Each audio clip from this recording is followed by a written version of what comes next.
ความคิดถึงจากฉันนั้นจะเจ็บแค่ไหนหากเธอไปรักใครสักวันก็ลองนะดูสายฝนนั้นคือ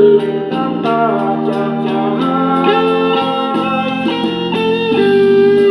ก็เลยอยากให้รู้ก็เลยอยากให้เห็นมันจะทำอะไรกันกว่านี้เพราะโลกนี้มีเธอเพียงคน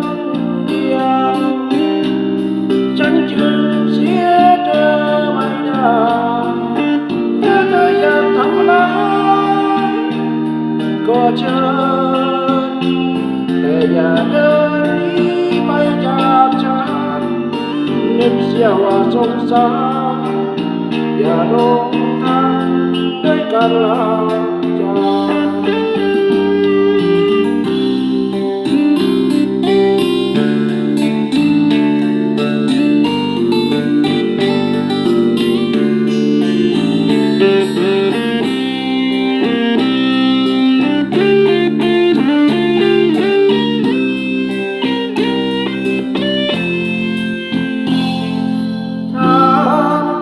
กอีกครั้งก็ยังบอกเธออย่างนี้ฟ้าทุกวันเปลี่ยนสีแต่ฉันไม่เคยเปลี่ยนใจก็เลยอยากให้รู้ก็เลยอยากให้เห็นก่อนจะทำร้ายกันกว่านี้เพราะโลกนี้มีเธอเพียงคน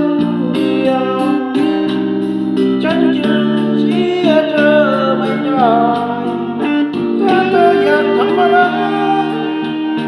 ก็เชิญแต่อย่าเดินหนีไปจากฉันนึกเสียว่าสงสารอย่าหลงทางด้วยการลาจากนึกเสียว่าสงสารอย่าหลงทางด้วยคำว่าลา